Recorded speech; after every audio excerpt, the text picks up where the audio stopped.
They're saying what I just said. Verse 32. They said to one another. So Jesus went, poof, he's gone, right? Verse 32. They said to one another, dude, weren't our hearts burning the whole time? Man, I knew it. God, dude, something told me. We're walking with the Savior. There's something here. I knew it. But I didn't know I knew it. And now I know I knew it. But when I was in the middle of it, I didn't know I knew it, but I knew it. Because it was burning in me to know it. And now I know I knew it because he disappeared. And I understand it. Because I partook of the bread of life and my eyes are open and I can see. And I'm not ashamed anymore. I'm naked before the Lord and I can hide in the bushes. Get to that spot and you don't have an enemy. Mm-hmm. There's no enemy for you.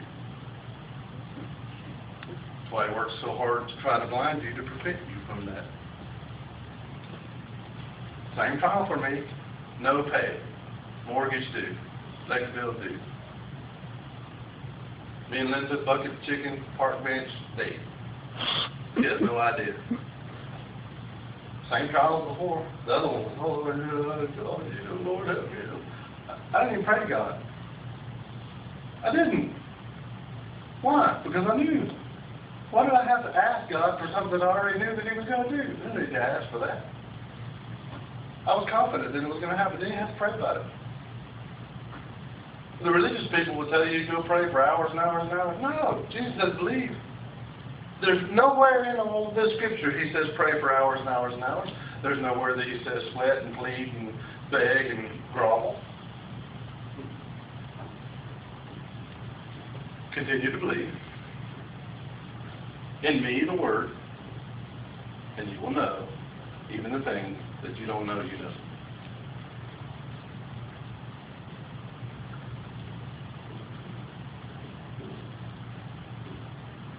Man,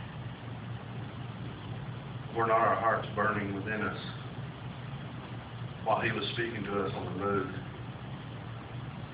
while he was explaining the scriptures to us? I'm going to leave you with this. John chapter 11, verse 40. Lazarus is dead, and Jesus is going to raise him from the dead, and Mary comes to him, says what she says, but what Jesus says is more important. Jesus said to Mary, the sister of Lazarus, did I not say to you that if you believe, you will see the glory of God? Believe and continue to believe, and you will see the glory of God, or Jesus is a liar. I will put that on the line because my Jesus is not a liar. His promises are true. Don't continue in your understanding. You already know. You don't need to grow in understanding when you already know. Don't lean on your own understanding. That's why he tells us not to do it, because it doesn't work for you. John the Baptist got his head cut off because he leaned on his own understanding. You dig in there a little bit. He says, oh, I got this thing figured out. I'm going to go over there and tell these kings what's up and whatever. And he had a bunch of knowledge, and his knowledge killed him. But Jesus' faith and belief raised him from the dead. What did he say in the garden? This is Jesus we're talking about. Lord, if there's another way, let it happen. If this cup could pass for me, let it happen. That means, Father, I don't understand what you're doing really as a man. Jesus the man. He said, I don't get it. But there's something in you that has another way. I can do that. And then I can go back and have some goodies, Mary and Martha. Martha's in the kitchen all the time. She's cooking. She got some, rice and beans or whatever. Maybe she's Puerto Rican.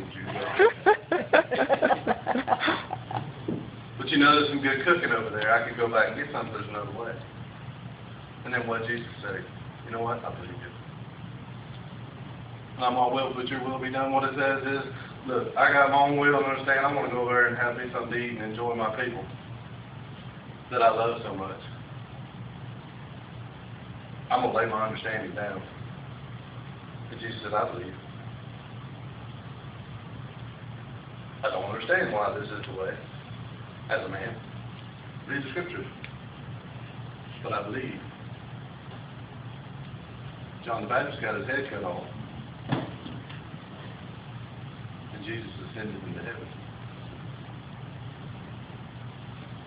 Glorified. Believe and you will see the glory of God.